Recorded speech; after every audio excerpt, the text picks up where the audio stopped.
नमस्कार दोस्तों, कैसे हैं आप सब लोग। बिल्कुल एकदम मज़े में होंगे, पूरी उम्मीद कर रहा हूं मैं। दोस्तों, आज ये दूसरी वीडियो है हमारी जॉन लॉक के ऊपर। जॉन लॉक के बारे में आज हम बहुत सारा फैक्चुअल नॉलेज, बहुत सारा कॉन्सेप्चुअल नॉलेज गेन करने वाले हैं। ये वीडियो आपके एग्ज़ाम के पर्पज़ से बहुत इम्पोर्टेंट होने वाली है। मैं बस इतना ही कह रहा हूँ कि इस वीडियो को पूरा देखिएगा, इसके सवाल आप नोट कर लीजिएगा, इसके कॉन्सेप्ट को आप अच्छे से समझ लीजिएगा। ये सब चीज़ें आप ज़रूर कर लीजिएगा, क्योंकि हम लोग जो शुरू कर रहे हैं, हमारा एम है JRF। हर हाल में कैसे भी हमको बहुत बड़ा राजनीति शास्त्री नहीं बनना है, हमको सिर्फ अपना JRF क्रैक करना है। अपना पहला गोल ये है। PhD के दौरान हम लोग खूब राजनीति शास्त्र ही पढ़ेंगे, खूब नॉलेज बटोरेंगे। फ़िलहाल अभी हम लोगों का जो ध्यान है वो केवल JRF क्रैक करने पर है। तो आज हम लोग शुरू करेंगे सबसे पहले प्रश्नों की श्रृंखला से। कुछ प्रश्न हम यहाँ करेंगे जिनमें कॉन्सेप्चुअल बातें बताई गई हैं, उनको मैं यहाँ समझाऊंगा। बाकी जो प्रश्न हैं, जो 30-35 और प्रश्न बचेंगे, उन्हें टेलीग्राम चैनल पे आपको क्विज के माध्यम से करवा दिया जाएगा। निश्चिंत रहिए, एकदम एक एक टॉपिक को पकड़ करके उस पर क्विज बना करके उसको तैयार करवा करके आपको एग्ज़ाम में भेजा जाएगा। निश्चिंत रहिए एकदम। अब देखिए दोस्तों, पहला सवाल मैं पढ़ने जा रहा हूं, क्योंकि वीडियो फिर लंबी हो जाएगी और मैटर आज बहुत ज़्यादा है। तो अब पहले सवाल पर सीधे आते हैं कि जॉन लॉक को इंग्लैंड की गौरवपूर्ण क्रांति की संतान किसने कहा। गेस कीजिए आप लोग, जॉन लॉक को इंग्लैंड की गौरवपूर्ण क्रांति की संतान किसने कहा। तो दोस्तों, इसे कहा है एंजल्स ने। ठीक है, इसमें क्यों कहा है, क्योंकि जो जॉन लॉक हैं उन्हीं के दौरान, जब वो वृद्धावस्था में थे, उसी टाइम गौरवपूर्ण क्रांति हुई थी इंग्लैंड में, और इन्होंने गौरवपूर्ण क्रांति का समर्थन किया था। इन्होंने इसे सही ठहराया था। क्या थी गौरवपूर्ण क्रांति दोस्तों? इसमें जो राजा थे इंग्लैंड के, जेम्स द्वितीय, उनको हटा करके उनकी पुत्री मेरी और जो मेरी के पति थे विलियम ऑफ ऑरेंज, इनको बैठा दिया गया था गद्दी पर। जो और मोस्ट इम्पॉर्टेंट चीज़ जो जानने लायक है वो ये है कि मोनार्की को ख़त्म करके पार्लियामेंट्री सिस्टम इंट्रोड्यूस किया गया ब्रिटेन में पहली बार। तो हम लोग पहला सवाल कर चुके हैं अपना, इसका आंसर है एंजल्स। अब हम बढ़ते हैं दूसरे सवाल की तरफ। 2 ट्रीटीज ऑन सिविल गवर्नमेंट को किस विद्वान ने 2 नलियों की बंदूक कहा है। 2 ट्रीटीज ऑन सिविल गवर्नमेंट को किस विद्वान ने 2 नलियों की बंदूक कहा है। पहले हम लोग इस क्वेश्चन को समझते हैं। इसके ऑप्शन पढ़ लीजिए, सेबाइन, बार्कर, वाहन, फिल्मर। मैं आपको पहले आंसर बता दे रहा हूँ। इसका आंसर है वाहन। प्रोफेसर वाहन क्या कहते हैं? देखिए, 2 नलियों की बंदूक का कॉन्सेप्ट क्यों दिया, मैंने आपको कल वीडियो में बताया था कि जॉन लॉक का जो सामाजिक समझौता सिद्धांत है वो हॉब्स के सामाजिक समझौता सिद्धांत से अलग है। और दूसरी बात, जो जॉन लॉक हैं उन्होंने अपनी इसी पुस्तक में रॉबर्ट फिल्मर द्वारा लिखी गई पेट्रियार्का का विरोध किया, राजा के दैवी सिद्धांत का विरोध किया, पितृसत्ता का विरोध किया। तो वाहन का कहना ये है कि एक नली हॉब्स के संप्रभुता की ओर जाती है और दूसरी नली जो है वो वाहन की पेट्रियार्किया पर जाती है। ये 2 नलियों की बंदूक का सिद्धांत ये जो है बार्कर वाहन बताते हैं कि एक नली जो हॉब्स ने एब्सोल्यूट सॉवरेंटी का सिद्धांत दिया उसकी तरफ जाती है। बहुत कड़ा प्रहार किया लॉक ने अपने इस पुस्तक में, क्योंकि लॉक ने जो यहाँ पर अपने सामाजिक समझौते के सिद्धांत में राज्य को केवल एक अधिकार दिया है, दंड का अधिकार। लेकिन हॉब्स ने क्या किया, हॉब्स ने पूर्ण अधिकार दे दिया है। संप्रभु कुछ भी कर सकता है, लेकिन लॉक ने ऐसा कहा ऐसा नहीं है। ठीक है, ये समझ में आ गया दोस्तों। 2 ट्रीटीज ऑन सिविल गवर्नमेंट को किस विद्वान ने 2 नलियों की बंदूक कहा है, तो वाहन ने कहा है। बढ़ते हैं हम लोग तीसरे सवाल की तरफ। निम्नलिखित में से किस विद्वान ने राज्य के विकास के पूर्व अधिकारों के अस्तित्व को स्वीकारा है। ये मैंने कल आपको बता दिया था, बहुत आसान सवाल है। अब आपको बहुत आसान लग रहा होगा। हुआ क्या लॉक कहते हैं कि जब राज्य नहीं था, आप पहले याद कीजिए कल वाली बात, जब राज्य नहीं था तब भी जो समाज था वो किसी लॉ के थ्रू गवर्न होता था। कोई नियम कानून थे जो उन्हें उस समाज को चला रहे थे। तो उसमें क्या कॉन्सेप्ट उन्होंने दिया था, आप याद कर रहे होंगे तो, लॉ ऑफ नेचर का, कि कोई किसी के जीवन की, स्वतंत्रता की, निजी संपत्ति की कोई भी जो है वायलेशन नहीं करेगा इन चीज़ों का। और ये एक ड्यूटी थी, मैंने आपको बताया था कि ना आप करेंगे ना मैं करूँगा, दो तरफा बातें थी, एक अकेले के होने से नहीं होगा, ये ड्यूटी है, सबको करना था। तो यही कहते हैं कि किस विद्वान ने राज्य के विकास के पूर्व अधिकारों के अस्तित्व को स्वीकारा है। तो लॉक ने स्वीकारा है कि जब राज्य नहीं भी था तब भी हमारे पास अधिकार थे, प्राकृतिक अधिकार थे। 3 प्राकृतिक अधिकार थे जिनके बारे में आपको पहले बता चुका हूँ, life, liberty and private property. ठीक है, ये एकदम सवाल अब अगर ऐसा कोई सवाल आएगा तो आप एकदम कर ले जाएंगे, आप तुरंत बात को याद कीजिएगा कौन ऐसी बात करता है। बढ़ते हैं दोस्तों हम तीसरे सवाल पे, कि ये बहुत आसान स्टेटमेंट है, आप आराम से समझ सकते हैं कि किसने कहा विधि के अभाव में स्वतंत्रता नहीं हो सकती। देखिए, जो लॉक का सामाजिक समझौता सिद्धांत है जो लॉक ने दिया, लॉक के जो प्राकृतिक अवस्था थी, जब उसमें विसंगतियां पैदा होने लगी, जब उसमें जब उसमें गड़बड़ होने लगा, लोग अपने को न्यायाधीश समझने लगे, अपने को ही एग्जीक्यूटर समझने लगे, एडमिनिस्ट्रेटर समझने लगे, वहाँ पर विधि रही नहीं गई, तो लोगों की लिबर्टी को खतरा हो गया। तो उसी स्टेटमेंट को लॉक ने यहाँ पर बताया है कि विधि के अभाव में स्वतंत्रता नहीं हो सकती। कौन कहता है? ये लॉक कहते हैं। ये एकदम सामान्य सा स्टेटमेंट है, आपको 1 मिनट में याद हो जाएगा, और उसका बैकग्राउंड मैंने बता दिया कि किस बैकग्राउंड से ये स्टेटमेंट निकला। अब देखिए दोस्तों, अगला सवाल है लॉक कथन। देखिए पहले कथन कारण से सवाल है। लॉक का मत था, ध्यान से पढ़िएगा, लॉक का मत था कि प्राकृतिक दशा शांति, पारस्परिक सहयोग, सद्भावना और आत्मरक्षा की दशा थी। कारण क्या है? प्राकृतिक दशा नैसर्गिक नियमों द्वारा शासित थी। देखिए, मैंने आपको कल भी बताया था, मैंने आज भी आपको बता रखा है, ध्यान से फिर से एक बार देखते हैं। देखिए, लॉक की जो प्राकृतिक अवस्था थी उसमें क्या लॉक बताता है? लॉक मनुष्य को विवेकशील प्राणी मानता है, कहता है कि मनुष्य जो है बहुत विवेकशील प्राणी है। तो जो विवेकशील प्राणी होगा वो शांति, पारस्परिक सहयोग, सद्भावना और आत्मरक्षा की दशा में रह रहा होगा।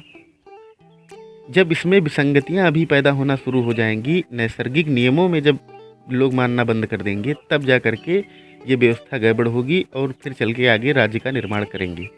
तो ये देखिए, पूछेगा कि कथन और कारण दोनों सही है तथा कथन कारण की सही व्याख्या करता है। तो यहाँ पर सीधे यही हो जाएगा कि कथन और कारण दोनों सही हैं तथा कारण कथन की सही व्याख्या करता है। देखिए, जो प्राकृतिक दशा थी वो मैंने आपको बताया ना, लॉ ऑफ नेचर से चल रही थी। तो वही नैसर्गिक नियम है कि जो लॉ ऑफ नेचर है, जो नेचुरल राइट हमको मिले थे, उन्हीं के आधार पर चल रही थी। अब देखिए, ये इंटरेस्टिंग सवाल है कि लॉ के सामाजिक अनुमोदन की विभिन्न अवस्थाओं का सही क्रम बताइए। देखिए दोस्तों, पहला क्रम क्या है? नागरिक समाज, सरकार, प्राकृतिक अवस्था, सामाजिक समझौता। ये 4 क्रम दिए हुए, इनको सजाना है। तो हम ऐसा देखिए, सबसे पहले प्राकृतिक अवस्था थी, ठीक है, हम लोग दिमाग में अपने बनाइए, सबसे पहले प्राकृतिक अवस्था थी, फिर उसके बाद सामाजिक समझौता हुआ। सामाजिक समझौते के तहत जो लोग आए, फिर यहाँ पर आ गए लोग समाज के थ्रू, ठीक है, उन लोगों ने मिलकर के सरकार बना ली। तो हमारा सही आंसर क्या होगा? 3 4 1 2। 3 4 1 2। बढ़ते हैं दोस्तों आगे, देखते हैं अगला सवाल। लॉक के विचारों के संदर्भ में सही नहीं है। ध्यान से पढ़िएगा, लॉक के विचारों के संदर्भ में सही नहीं है। पहला स्टेटमेंट पढ़ते हैं। नागरिक समाज की स्थापना समझौते के द्वारा की जाती है। बिल्कुल सही स्टेटमेंट है। मैंने आपको पहले ही बता रखा है कि 2 प्रकार का समझौता होता है, एक राज्य का समझौता होता है, एक नागरिक समाज का समझौता होता है। अब देखिए दूसरा स्टेटमेंट, सरकार की स्थापना विश्वास पर आधारित न्यास के द्वारा की जाती है। हम लोग यहाँ रुकते हैं, इसको समझते हैं ये क्या कहता है। हॉब्स जो थे, हॉब्स एब्सोल्यूट मोनार्की, वो एब्सोल्यूट सॉवरेंटी दे देते हैं। लेकिन लॉक यहाँ पर क्या करते हैं, लॉक केवल सरकार का जो गठन होगा उसे एक अधिकार देते हैं, दंड का अधिकार, उसको एक ट्रस्टी के थ्रू रखते हैं। कहते हैं कि सरकार केवल जो है एक न्यास है और इसी आधार पर इसकी स्थापना की जाएगी। यदि सरकार अच्छा कार्य नहीं करेगी तो उखाड़ के फेंक दिया जाएगा सरकार। तो ये स्टेटमेंट भी पूरी तरह सही है। अब देखिए, सामाजिक समझौते के बाद व्यक्ति पहले की तरह स्वतंत्र नहीं रहता है। लॉक का जो सामाजिक समझौता सिद्धांत है, लॉक ने उसमें स्पष्टतः कहा है कि सामाजिक समझौता के बाद भी व्यक्ति पहले की तरह ही स्वतंत्र होगा। तो स्टेटमेंट ये गलत हो जाएगा। अब अगला देखते हैं। संपत्ति की सुरक्षा का विचार ही मनुष्य को यह प्रेरणा देता है कि वे प्राकृतिक दशा का त्याग कर नागरिक समाज की स्थापना करें। देखिए, अभी मैंने आपको पहले समझाया, फिर देखिए, जब संपत्ति को लेकर के विसंगतियां पैदा होना शुरू हो गई, लोग अधिक से अधिक संपत्ति बनाने लगे, तो हर आदमी जब प्राइवेट प्रॉपर्टी बना रहा है तो प्रॉपर्टी को लेकर के झगड़ा शुरू हो गया आपस में। जैसे ही झगड़ा शुरू हुआ तो प्राकृतिक दशा गड़बड़ हो गई। तो इसी का त्याग करके फिर नागरिक समाज का गठन किया जाएगा, फिर राज्य का गठन कर लिया जाएगा, ये व्यवस्था आगे हो जाएगी। ठीक है, तो ये स्टेटमेंट भी एकदम सही है। तो इसमें स्टेटमेंट कौन सा गलत है? सी। आगे बढ़ते हैं दोस्तों। लॉक का राजनीतिक दर्शन निरंकुशता के विरुद्ध व्यक्ति को प्रतिष्ठित करता है। ठीक, देखिए क्या बात कर रहा है। लॉक का राजनीतिक दर्शन निरंकुशता के विरुद्ध व्यक्ति को प्रतिष्ठित करता है। बिल्कुल सही बात है। आप देखिए, हॉब्स निरंकुश तक बात करता है, लॉक जो है वो केवल न्यास की बात करता है। वो निरंकुशता के विरुद्ध व्यक्ति को प्रतिष्ठित करता है। वो चाहता है, वो व्यक्ति को सुप्रीम मानता है, सरकार को, राज्य को सुप्रीम नहीं मानता है। तो ये कथन एकदम सही है। बढ़ते हैं दोस्तों आगे। जॉन लॉक ने प्रतिपादित किया है अतिरिक्त मूल्य का सिद्धांत, लोकप्रिय संप्रभुता का सिद्धांत, निरंकुश संप्रभुता का सिद्धांत, मूल्य का श्रम सिद्धांत। तो अतिरिक्त मूल्य का सिद्धांत दिया मार्क्स ने दोस्तों, तो ये तो हो नहीं सकता। लोकप्रिय संप्रभुता का सिद्धांत दिया रूसो ने, तो ये भी नहीं हो सकता। निरंकुश संप्रभुता का सिद्धांत दिया हॉब्स ने, मैंने अभी 3-4 बार बताया। तो बचा क्या? मूल्य का श्रम सिद्धांत। ये क्या है मूल्य का श्रम सिद्धांत? मैंने आपको कल एक चीज़ बताई थी, कुम्हार वाला एग्जाम्पल देकर के याद करिए कि कुम्हार कोई भी यदि बर्तन बनाता है तो पूर्णतया उसका उसके ऊपर अधिकार होगा। यही है मूल्य का श्रम सिद्धांत। यदि आप श्रम करते हैं तो केवल और केवल आपको उसका मूल्य मिलेगा। बढ़ते हैं दोस्तों आगे। निम्न में से किसे लॉक ने राज्य का उद्देश्य बताया है? क्या है राज्य का उद्देश्य लॉक के अकॉर्डिंग? हम लोग समझते हैं, प्राकृतिक कानून की वैधानिक व्याख्या करना। प्राकृतिक कानून समझ रहे हैं आप? Law of nature. वो कहता है कि राज्य का उद्देश्य, जब समझौता हो जाता है तो सबसे पहले क्या कहता है? जब क्रांति की मैं आपको बात समझा रहा था वहाँ पर देखिए, मैंने बताया था आपको कि प्राकृतिक कानूनों की व्याख्या करने के लिए लेजिस्लेटिव का गठन किया जाएगा। दूसरी बात, प्राकृतिक कानूनों के क्रियान्वयन द्वारा प्राकृतिक अधिकारों की सुरक्षा। कौन से प्राकृतिक अधिकार हैं? Life, liberty and private property 3 है। तो इन्हीं कानूनों के माध्यम से इसकी रक्षा की जा सकती है। ये स्टेटमेंट भी एकदम सही है। प्राकृतिक कानूनों के उल्लंघन पर राजदंड की न्यायिक व्यवस्था। जब राज्य का गठन किया गया तो राज्य को केवल एक अधिकार ही दिया गया, वो है दंड देने का अधिकार। तो ये भी स्टेटमेंट एकदम सही है। तो तीनों ये उद्देश्य हैं राज्य के लॉक के अनुसार। ठीक है, अब हम आगे अगले क्वेश्चन की तरफ बढ़ते हैं। लॉक के बारे में सही कथन चुने। हॉब्स की भांति राज्य के दैवीय सिद्धांत का खंडन, सीमित राज्य की अवधारणा का प्रतिपादन, शक्तियों के विकेंद्रीकरण का पक्षधर। लॉक की विचार शैली अनुभववादी है। अब देखिए, मैं इन चारों स्टेटमेंट्स पर विचार करने वाला हूँ। हॉब्स की भांति राज्य के दैवीय सिद्धांत का खंडन। इस स्टेटमेंट के साथ अगर हम ये पढ़ें कि रॉबर्ट फिल्मर के दैवीय सिद्धांत का खंडन लॉक ने 2 ट्रीटीज ऑन सिविल गवर्नमेंट पुस्तक में किया, तो ये स्टेटमेंट ऐसे ही सही हो जाता है। दैवीय सिद्धांत का इन्होंने खंडन किया पूरी तरीके से, एकदम सही। सीमित राज्य की अवधारणा की अगर मैं बात करूं तो आप अभी मैं अगले वाले क्वेश्चन में बता चुका हूं, जो पिछला भी क्वेश्चन हम लोगों ने किया है, कि ये राज्य को सिर्फ एक काम देते हैं। कौन सा काम देते हैं? दंड देने का। ये लिमिटेड स्टेट की बात करते हैं, मिनिमम स्टेट की बात करते हैं। ये कहते हैं राज्य का कार्य बहुत सीमित है, राज्य को हस्तक्षेप नहीं करना चाहिए बहुत सारे कार्यों में। जितने कार्य उसे दिए गए हैं बस उसकी जो लिमिट है वो वहीं तक रहनी चाहिए। ये स्टेटमेंट भी एकदम सही है। शक्तियों के विकेंद्रीकरण का पक्षधर, मैंने आपको बताया कि ये 3 तरीके की बात करता है, लेजिस्लेटिव, एग्जीक्यूटिव, फेडरेटिव, बताया था कल मैंने आपको। तो ये शक्तियों का बंटवारा में पक्षधर है, तो ये भी स्टेटमेंट एकदम सही है। अब देखिए ये समझने वाला है, लॉक की विचार शैली अनुभववादी है। क्या होता है अनुभववाद? देखिए विज्ञान जो विज्ञान है प्योर साइंस, वो भी अनुभववाद के आधार पर ही काम करता है। अनुभववाद में क्या होता है कि अपने अनुभव से कोई जब ज्ञान हो जाए हमको, अनुभव कैसे होगा? अपनी इंद्रियों के माध्यम से होगा। 5 इंद्रियां हैं हमारे पास, इनके द्वारा जब किसी ज्ञान की प्रतिपुष्टि हो तो वो अनुभववादी विचार शैली में अगर कोई सिद्धांत प्रतिपादित किया जाता है तो उसे अनुभववादी विचार शैली में रखा जाता है, और लॉक इसी शैली का अनुकरण करते हैं। तो ये स्टेटमेंट भी एकदम सही है। तो इसके चारों स्टेटमेंट एकदम सही हैं। अब देखिए अगला, राज्य एवं सरकार की स्थापना के लिए लॉक के अनुसार, पहले मैं बता चुका हूँ, ये बहुत आसान सवाल हो गया। 1 ही समझौता हुआ, 2 समझौते हुए, 3 समझौते हुए, कोई समझौता नहीं हुआ।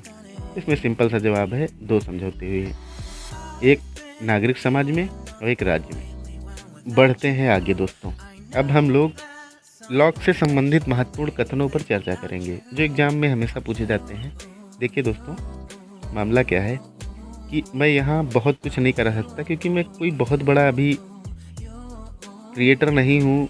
आप सब लोग पढ़ना चाहते हैं, मैं पढ़ाना चाहता हूँ, तो वीडियो को बहुत लंबी करने से कोई फ़ायदा है नहीं। तो मैं जितने स्टेटमेंट यहाँ कवर करा दूँगा आपको, ये मोस्ट इम्पॉर्टेंट स्टेटमेंट है, और इसके बाहर जो भी बचेगा वो आपको टेलीग्राम पे क्विज के बाहर कुछ से करा दिया जाएगा। छूटेगा आपका कुछ भी नहीं। हम लोग दोनों जगह मिल करके पढ़ लेंगे, क्योंकि आपकी इच्छा शक्ति आपको पढ़ने के लिए मजबूत कर रही है और मेरी ये सब काम करने के लिए। तो दोनों लोग लगे रहते हैं इसी तरह। आप सब लोग चैनल को सब्सक्राइब ज़रूर कर लीजिएगा। तो हम लोग बढ़ते हैं अब अपने अगले टॉपिक की तरफ, जिसका नाम है महत्वपूर्ण कथन। तो देखिए पहला कथन क्या है, हम समझते चलेंगे कथनों के बारे में। लॉक से पहले के चिंतकों ने राज्य को अधिक शक्तिशाली बनाने का प्रयास किया, परंतु लॉक प्रथम चिंतक है जिसने राज्य संस्था को कमज़ोर बनाने तथा उसकी शक्तियों को सीमित करने का प्रयत्न किया। ये स्टेटमेंट हैकर का है। अब देखिए ये बिल्कुल एकदम जो मैंने अभी तक आपको पढ़ाया उससे मैच कर रहा है कि नहीं कर रहा है, ये समझ में स्टेटमेंट आ गया है कि नहीं आ गया, ये ज़रूर हमें बताएं। देखिए लॉक राज्य को शक्तिशाली नहीं बनाता, राज्य को कमज़ोर बनाता है। राज्य को लिए एक अधिकार दिया है इसने, दंड देने का अधिकार, उसकी शक्तियों को सीमित कर दिया है। हॉब्स के राज्य के जो संप्रभु राज्य होगा उसके पास बहुत सारी शक्तियाँ हैं। इससे पहले जितने सारे विचारक थे उन्होंने सबने ये काम किया कि राज्य को ही सुप्रीम माना, लेकिन लॉक पहला ऐसा विचारक है जिसने व्यक्ति को सुप्रीम माना, राज्य को नहीं। बढ़ते हैं दूसरे स्टेटमेंट की तरफ। उदारवाद की आत्मा सर्वश्रेष्ठ रूप में जॉन लॉक में प्रतिष्ठित हुई। ये कथन है एब्स्टन का। ये देखिए जॉन लॉक को मैंने कल ही बताया था, उदारवाद का जनक कहा जाता है। उदारवाद के बारे में मैंने आपको कल बता दिया था, और अब मैं उदारवाद को अच्छे से पढ़ाऊंगा जब मैं यूनिट 1 पढ़ा रहा हूँगा। यहाँ पर भटकने से कोई फ़ायदा नहीं है। ये स्टेटमेंट एब्स्टन का है, आप इसे अच्छे से याद कर लीजिएगा। तीसरा स्टेटमेंट क्या है, जॉन लॉक द्वारा राज्य व सरकार के निर्माण का मूल उद्देश्य संपत्ति के सिद्धांत को औचित्य प्रदान करना है। देखिए मैकफर्सन क्या है, मैकफर्सन कहते हैं कि राज्य व सरकार के निर्माण का मूल उद्देश्य संपत्ति के सिद्धांत को औचित्य प्रदान करना है। ये एकदम सही स्टेटमेंट है अगर आप इनके दर्शन को पढ़ेंगे। अच्छा हम लोग ऐसे समझते हैं, देखिए जो ये संपत्ति का अधिकार है ये नेचुरल राइट था, तो लॉक का कहना था कि नेचुरल राइट को कैसे भी वायलेट नहीं किया जाना चाहिए, और उसने स्वतंत्रता के सिद्धांत को संपत्ति के सिद्धांत से, जीवन के सिद्धांत से जोड़ा, संपत्ति के सिद्धांत को। तो एक ये स्टेटमेंट हो गया, ये भी इम्पोर्टेंट स्टेटमेंट है। अब देखते हैं अगला स्टेटमेंट कि जहाँ विधि समाप्त होती है वहाँ निरंकुशता आरंभ हो जाती है। भी हम लोगों ने वो सवाल में किया, उसके बारे में मैंने आपको समझाया। तो ये स्टेटमेंट लॉक की है। फिर अगली स्टेटमेंट क्या है, लॉक पूंजीवाद का जन्मदाता है। ये पिछले स्टेटमेंट पे आप देखिए, ये मैकफर्सन का भी स्टेटमेंट है, ये भी इम्पोर्टेंट स्टेटमेंट है, पूछा जा सकता है। अगला है कि लॉक के द्वारा संपत्ति के अधिकार को प्राकृतिक अधिकार का दर्जा देकर पूंजीवाद की नींव को सुदृढ़ किया गया। आप गौर कीजिए कि ये स्टेटमेंट जो है मैकफर्सन के दोनों स्टेटमेंटों का सार है। ये यूपीएससी ने सवाल पूछा था, उसकी ये कोडिंग है, उसका ये शुरुआत का आंसर है। इस पर व्याख्या करने के लिए यूपीएससी ने कहा था। अगला देखते हैं कि लॉक की व्यवस्था में हर वस्तु व्यक्ति के चारों तरफ चक्कर काटती है। ये वाहन का कहना है। मैंने आपको क्या बताया कि व्यक्तिवादी हैं लॉक, राज्य को प्रमुख नहीं मानते, व्यक्ति को प्रमुख मानते हैं। तो जो भी व्यवस्था होगी वो इनकी व्यक्ति के चारों ओर चक्कर काट रही होगी कि ये व्यक्ति को ही सुप्रीम मान रहे हैं। तो वाहन साहब का एक स्टेटमेंट ये है। बढ़ते हैं दोस्तों आगे।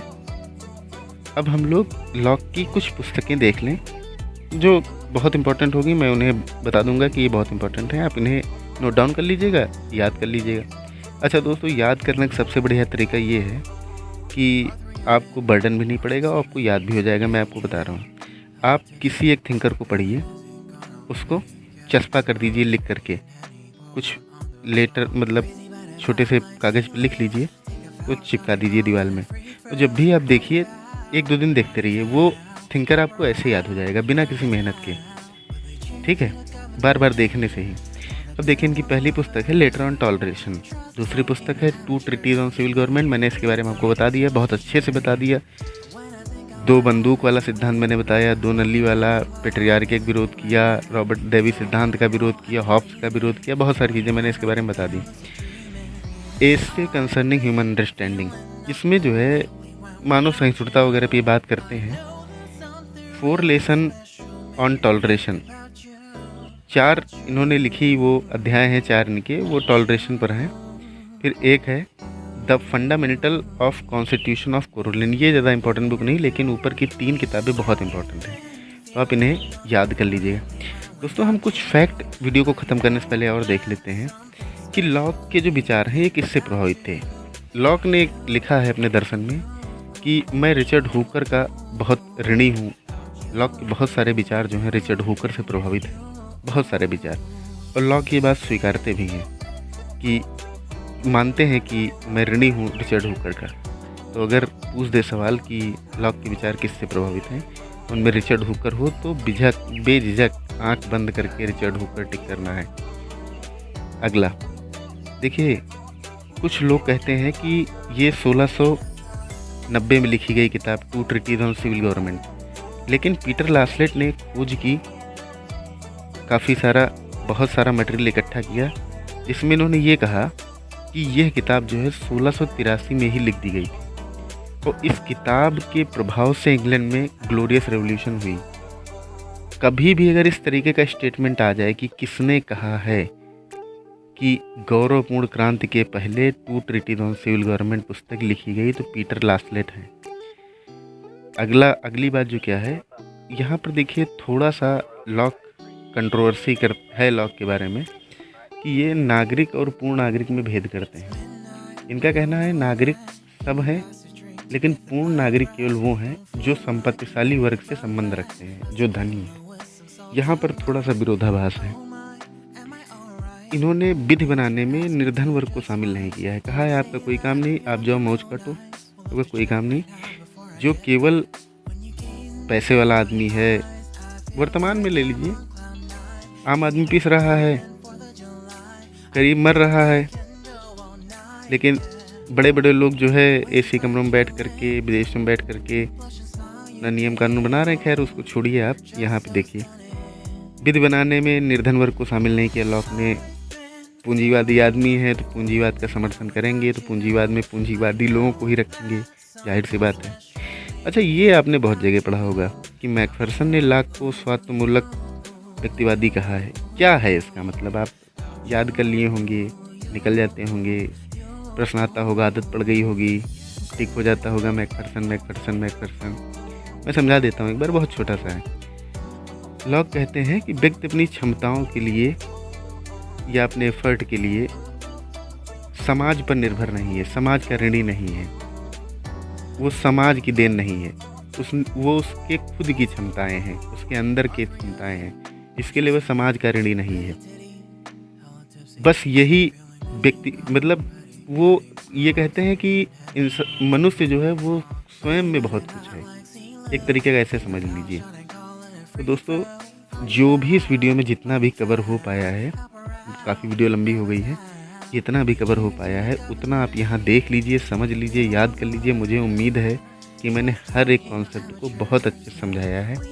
अब आप जब भी लॉक को पढ़ेंगे तो आपको मेरी बताई हुई बातें याद आएंगी और आराम से आप क्लियर कर ले जाएंगे इस टॉपिक को। जो भी बचा है मैं उसे टेलीग्राम पर आपको क्विज के माध्यम से, PDF के माध्यम से करवा दूंगा। और अब उम्मीद करता हूँ कि चैनल को सब लोग सब्सक्राइब कर देंगे, हमारे टेलीग्राम चैनल को ज्वाइन कर लीजिए। दोस्तों, वीडियो को लाइक करना मत भूलिएगा। अब चलिए फिर मिलते हैं अगली वीडियो में। वो आपको टेलीग्राम पे सूचना दे दी जाएगी कि किस थिंकर पे अगली वीडियो आएगी। लॉक की वीडियो पूरी होती है। थैंक यू सो मच दोस्तों। अपना ध्यान रखिए, मौज काटते रहिए, पढ़ते भी रहिए।